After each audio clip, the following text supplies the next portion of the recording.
Welcome back to Star Wars Minute. It's your daily podcast where we analyze, scrutinize, and celebrate The Last Jedi 1 minute at a time. I'm Alex Robinson from alexrobinson.fun. I'm Pete the Retailer from PeteTheRetailer.xyz. I'm Mike Norton from battlepug.com. I forget which ones. I have several. How many domain names do you own? It's not that many. I hate Mike.com, battlepug. I think I have a grumblecomic.com. I don't remember if I do or not. Well, now somebody's going to get it. 4starstudios.com. Well, thanks for closing out the week with us. And Sure. The first full minute of credits, you get credit for coming back just for that. Minute 145 starts with a credit for film editor Bob Ducsay. I don't know how you say his last name. I'm sorry, Bob. Ducsay. Yeah, Ducsay, I think. Which is wasn't that Dabo Skay was one of the aliens that was named after him. Oh, really? And it ends a minute later with a credit for Kelly Marie Tran. Yay! Rose Tico herself. Mm-hmm. So I went to the Internet Movie Database and I looked up what people's next project was, having completed The Last Jedi, or when obviously some of these might have been, you know what I mean. Right.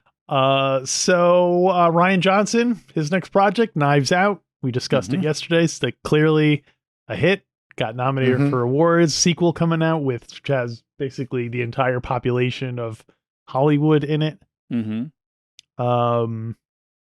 Kathleen Kennedy, her next project, a little film called Solo. How'd you feel about Solo, Mike Norton?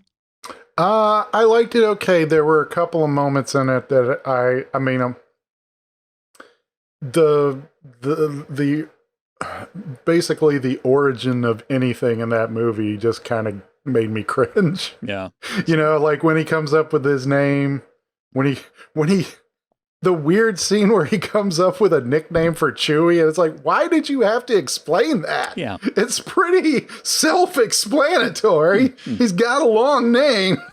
Like You call him Chewie. we would You have been don't confused. have to make a scene about that. Wait, is Chewie the same character as Chewbacca? I don't know. And yeah, but that kind of stuff, I really, really cringed at the my name, the Solo name thing. Right.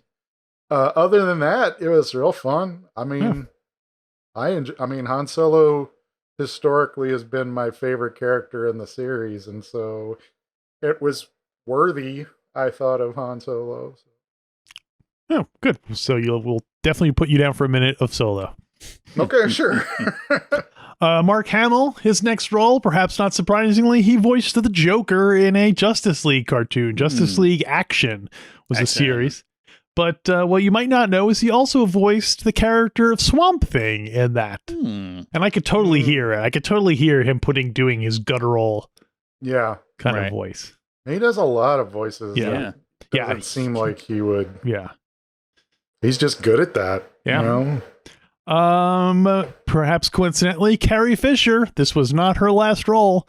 She did the voice of Angela playing Mon Mothma on Family Guy. So there's a little weird because she was, of course, a recurring actress on Family Guy. Appeared something like 14 times or something. She was the boss of the titular Family Guy. So I guess she must have recorded something, or So, wait, was that a running joke on that show that his boss is named Angela? Like, who's the boss? It's Angela. You know what? It had to be. I don't recall that, but it definitely seems like something. I don't think anything happens on that show without being a reference. Yeah. Adam Driver also did a cartoon voice next. He played the character Art the Artist on Bob's Burgers. Yeah. You guys Bob's Burgers aficionados? I've watched a bunch of them. I guess I don't get it, but it's an okay show. I've not seen it. I really want to like it, but I can't get over the fact that not one, but two of the female characters are voiced by men. It's just too. Oh, I didn't know that. I can't. It's too much for me. And I'm not saying like, and obviously it would have been better if I feel like if they had actresses doing it. But anyway, so it's too bad because I like the show. I like the, I thought it was funny, but anyway, Adam Driver, Bob's Burgers, Art the Artist. You're an Adam Driver fan, Mike Norton? I like him. He does interesting things. Yeah, this is true. Yeah, he never does the same thing, it seems like. Daisy Ridley, leaving the world of animation, entering the world of Shakespeare. She was the titular Ophelia in the movie of the same name, which is basically Hamlet told from the point of view of the character Ophelia, kind of like a filling out the Hamlet verse. You got Hamlet, Rosencrantz and Guildenstern, and now you got Ophelia. Right. We'll get to the bottom of this yet. It's my Laertes movie. Laertes is a Hamlet story. Jason Boyega, not resting on his laurels, showed up in Pacific Rim Uprising. Oh, right. John Boyega? Yeah, did I say that? Did I say you something? You said Jason. Jason Boyega. I don't know why I said that, but John Boyega. Yes. Yes. That was an okay movie. I've never seen either of. There's two Pacific Rims, right? There's two of them. Okay. I know. I haven't seen either of them. People have told me that they like them, and I believe them, but I'm worried it's going to be.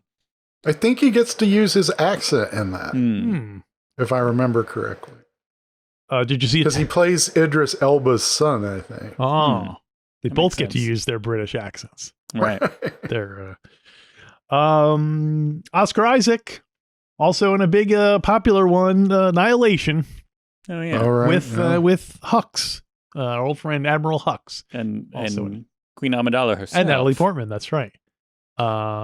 Gleason's in that.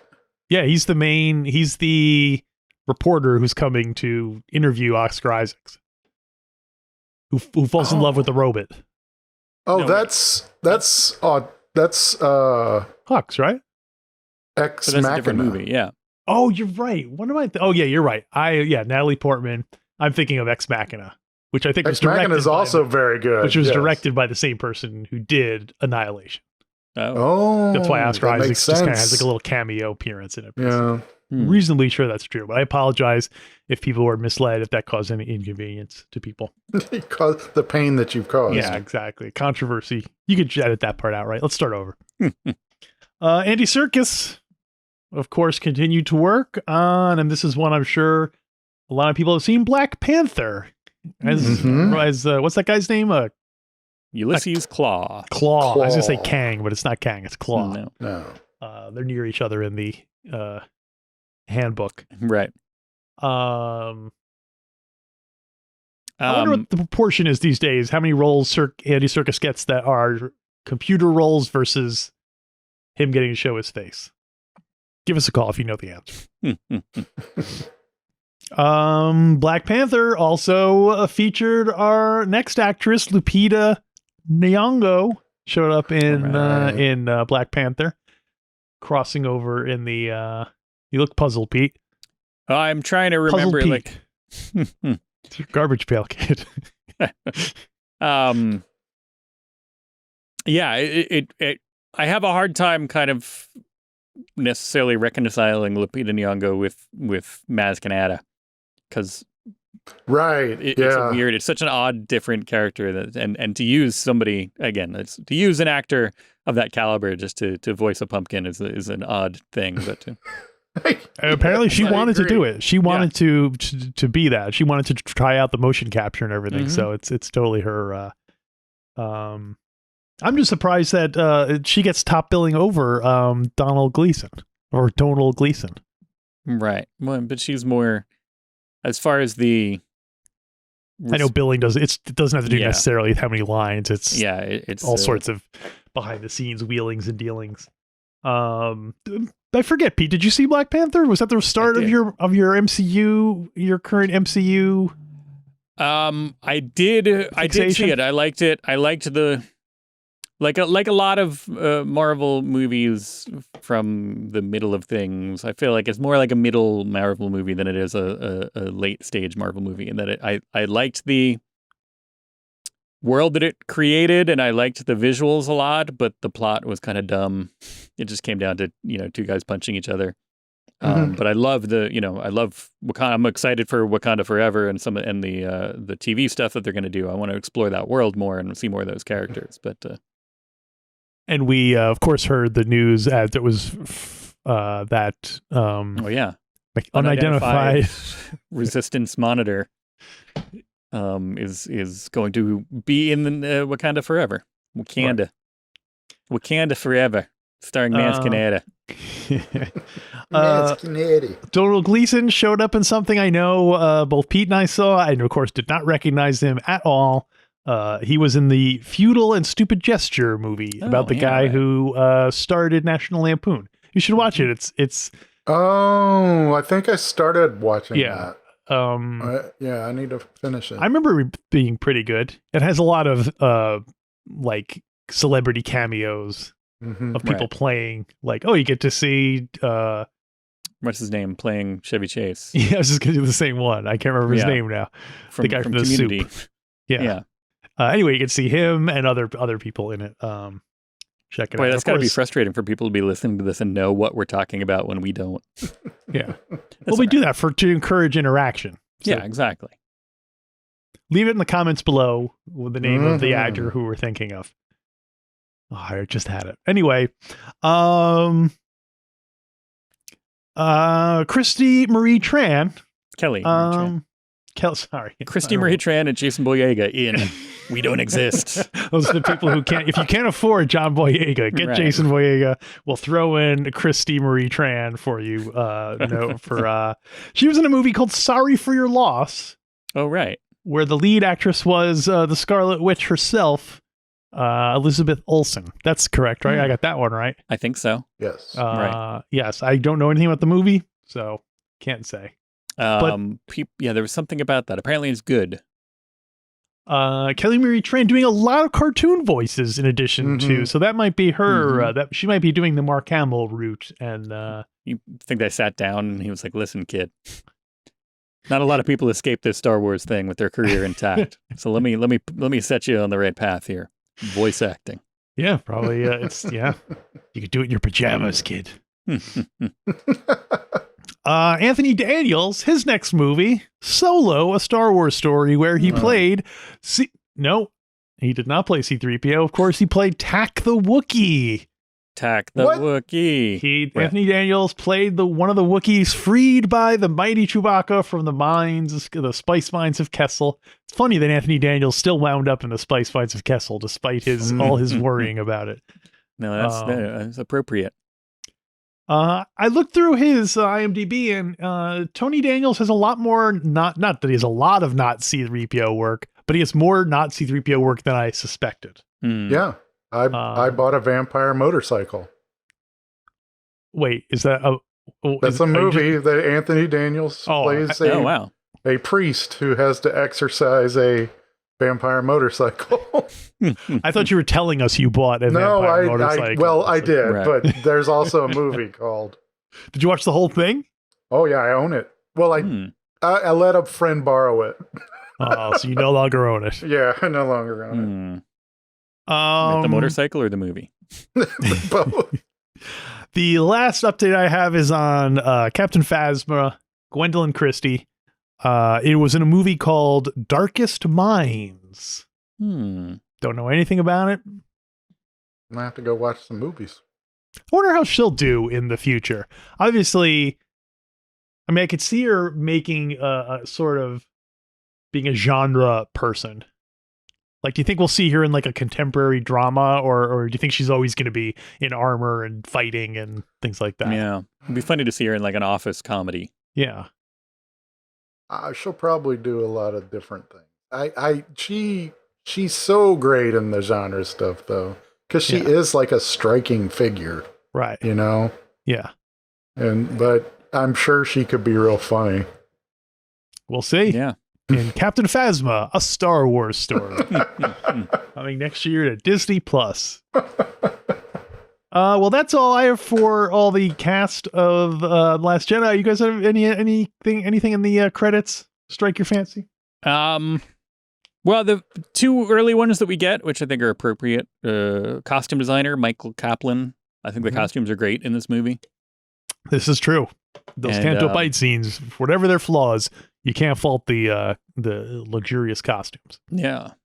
And along those same lines, the creature designer. What is the creature effects? Neil Scanlon, we've already talked about.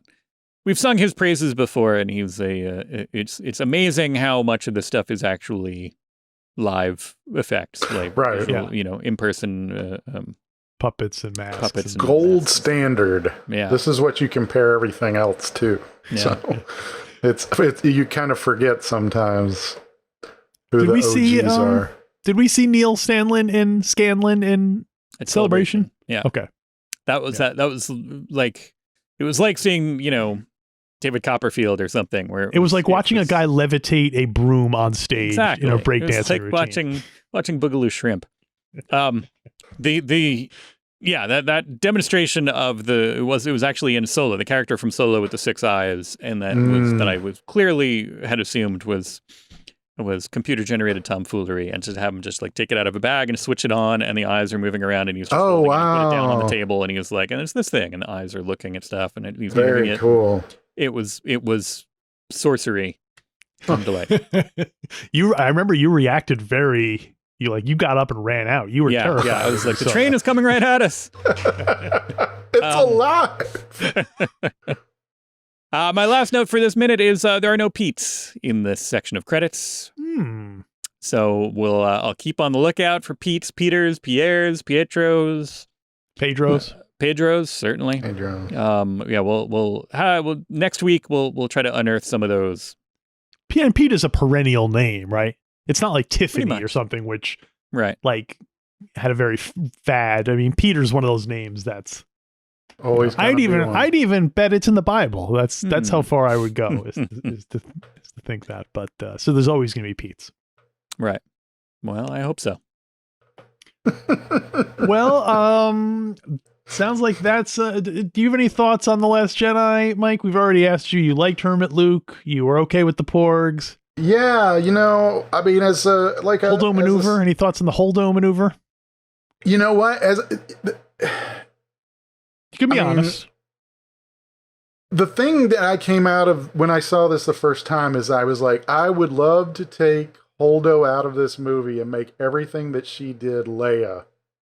And therefore, you would leave the movie with Poe Dameron having this like great power, great responsibility moment. Because it's like your irresponsibility killed Princess Leia. General Leia is dead because of you, and she liked you.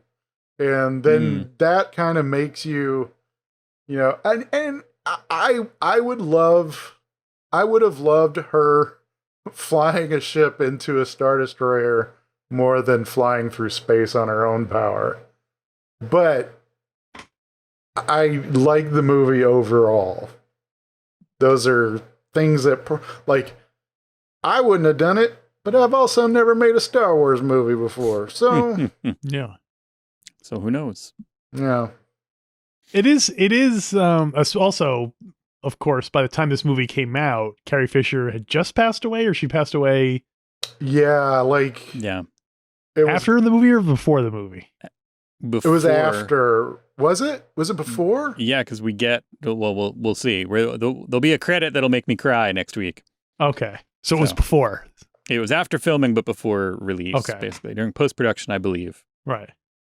It's just so weird that a movie that like featured, like watching this, I would have assumed, and I think I assumed that, they've changed it to reflect the death of Carrie Fisher, they almost kill her, and then it's weird that they almost make a point of keeping her around.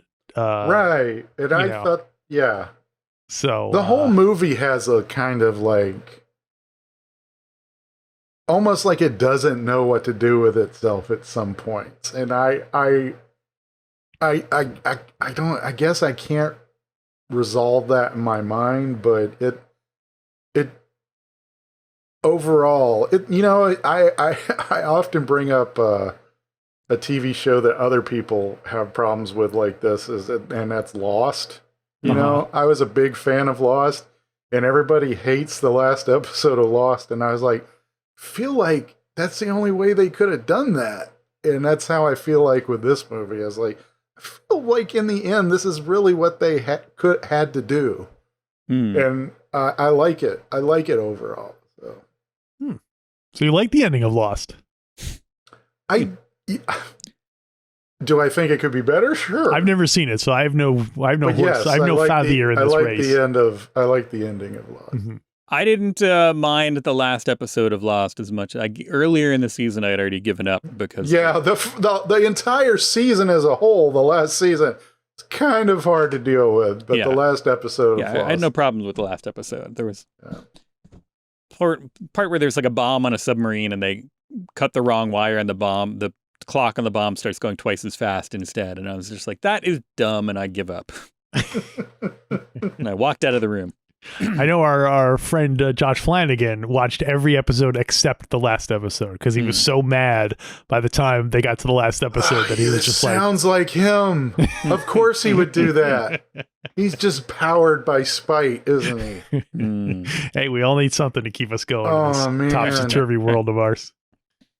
Well, Mike Norton, thank you for joining us all week. Anything else you want to tell people about what they should know about you in addition to your Battle Pug comics? Read Battle Pug, battlepug.com. Read my comics when you can. You can go buy Grumble, which is another pug-related comic I have. It's in comic stores or online on Comixology. And watch Mystery Science Theater this fall because I'm production designer on it. So that's cool. Yeah. So go and watch that and go see the tour. I just finished some stuff for that. Oh, cool. Yep. Well, it sounds like Mike's got a lot on his plate. And in addition to Star Wars Minute, Pete and I also have a lot on our plate. It's true. Don't listen to those people. Pete does a podcast called ABCDTOS in which him and his companions, his amiable companions, go through the entire original series of Star Trek in alphabetical order as opposed to release order. Oh my goodness. So you can check that out, ABCDTOS, wherever you find podcasts. And I co-host a podcast called Godfather Minute with my very dear brother, where we are currently about 25 minutes into Godfather 2. So I'm sure you might have heard of it. Yeah. We only do one episode a week, so if you want to catch up, you could probably do it. But in the meantime, you can always rely on Star Wars Minute. Star Wars Minute.